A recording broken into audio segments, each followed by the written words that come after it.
yang berikut dari Ferry Rawung.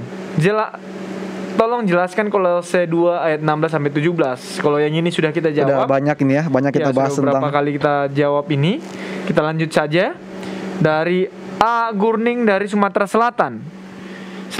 Shalom, selamat malam tajam. Saya ingin bertanya, jika orang yang sudah percaya kepada Yesus Kristus memberitakan Injil kepada orang yang tidak percaya, lalu orang itu menjadi percaya kepada Yesus, apakah orang yang sudah percaya itu bisa membaptis orang yang tidak percaya tersebut? Silakan pendeta. Terima kasih untuk pertanyaan ini. Kita lihat dulu di dalam Alkitab siapa-siapa saja yang membaptis. Ada catatan-catatan Alkitab tentang siapa-siapa yang membaptis. Yang jelas yang kita tahu adalah Yohanes Pembaptis. Tidak usah buka Alkitab pun kita tahu Yohanes Pembaptis. Makanya namanya adalah disebut sebagai Yohanes Pembaptis. Ya, dikenal sebagai Yohanes Pembaptis. Coba kita baca Yohanes 4 ayat yang kedua. Siapa lagi yang membaptis? Tolong dibaca Yohanes 4 ayat yang kedua. Ayatnya yang kedua Pak Pendeta? Ya. Ayat yang kedua. Meskipun Yesus sendiri tidak membaptis, melainkan murid-muridnya. Jadi murid-murid Yesus membaptis. Ya. Siapa lagi yang membaptis? 1 Korintus 1 ayat 16.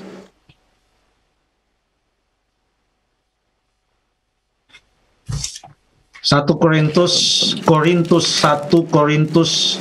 1 ayat yang ke 16. Juga keluarga Stefanus aku yang membaptisnya, kecuali mereka aku tidak tahu entahkah ada lagi orang yang aku baptis. Jadi Paulus membaptis. Kita baca Kisah 8 ayat 38.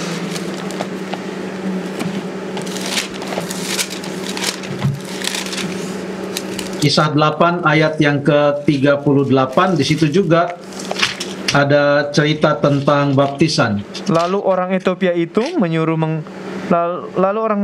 menyuruh menghentikan kereta itu, dan keduanya turun dari dalam air, baik Filipus maupun sida-sida itu, dan Filipus membaptis dia. Filipus membaptis sida-sida itu. Siapa Filipus ini? Salah satu dari ke-7 orang yang dipilih secara khusus untuk membantu para rasul di dalam pelayanan. Itu ada dalam Kisah pasal yang ke-6. Coba kita buka Kisah pasal yang ke-10 ayat yang ke-47. Kisah 10 ayat yang ke-47. Ayat 47. Ini adalah perkataan Petrus 47 dan 48. Bolehkah orang mencegah untuk membaptis orang-orang ini dengan air, sedangkan mereka telah menerima Roh Kudus sama seperti kita? Lalu ia menyuruh mereka dibaptis dalam nama Yesus Kristus. Kemudian mereka meminta Petrus supaya ia tinggal beberapa hari lagi bersama-sama dengan mereka. Terima kasih. Jadi Petrus membaptis. Jadi di dalam Alkitab Perjanjian Baru, apalagi selepas perkataan Yesus di dalam Matius 28 ayat yang ke-19, karena itu pergilah kamu, jadikanlah segala bangsa muridku, dan baptiskanlah mereka di dalam nama Bapa dan Anak dan Roh Kudus, dan ajarkanlah segala sesuatu yang telah kuperintahkan kepadamu. Selepas itu kita melihat contoh-contoh siapa yang membaptis. Petrus, yaitu murid-murid, membaptis. Paulus, rasul, ia membaptis. Lalu kemudian ada Filipus yang juga diurapi pada Kisah pasal yang ke-6. Salah satu dari ke-7 orang yang ditugaskan khusus membantu para rasul. Ia pun membaptis. Paulus, tadi kita sudah sebutkan, ia juga membaptis. Apolos, kalau tidak salah, Apolos juga membaptis. Ada dalam Kisah pasal yang ke-18. Jadi, baptisan yang paling banyak terjadi yang digambarkan di dalam Kisah pasal yang kedua. Dan pada waktu itu orang-orang yang baru saja datang dari luar Yerusalem berbondong-bondong, mereka akhirnya percaya di dalam nama Yesus dan mereka dibaptis. Hari itu ada 3.000 orang. Siapa yang sedang berbicara dan menyampaikan pekabaran kepada mereka?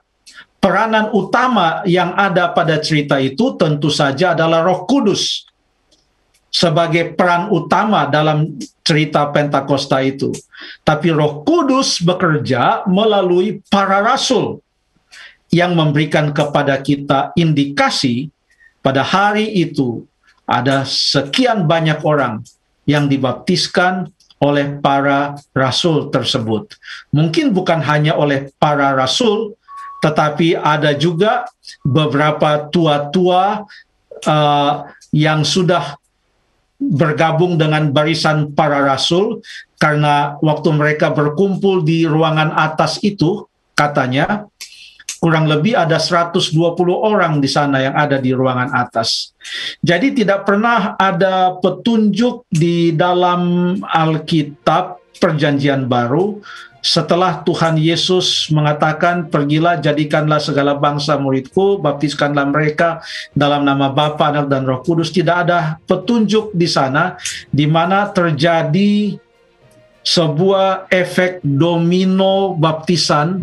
Maaf kalau saya menggunakan kata itu, di mana jadi ada 100 orang dibaptis, satu dulu dibaptis, dia balik kiri, dia baptis yang berikut, dia menghadap kiri, dia baptis dari nomor 1 sampai kepada nomor yang 100. Nampaknya tidak ada petunjuk seperti itu. Karena baptisan itu menurut 1 Korintus 12 ayat yang ke-13 menandakan seseorang itu menjadi anggota atau bahagian dari tubuh Kristus, yaitu jemaat. Maka jemaat atau tubuh Kristus itu telah mengatur dengan sedemikian rupa sehingga ada orang-orang yang betul-betul sudah ditetapkan sebagai orang-orang yang membaptis mereka, yang akan menjadi bahagian dari tubuh Kristus itu. Kurang lebih demikian beberapa indikasi yang boleh kita lihat dari dalam Alkitab. Terima kasih.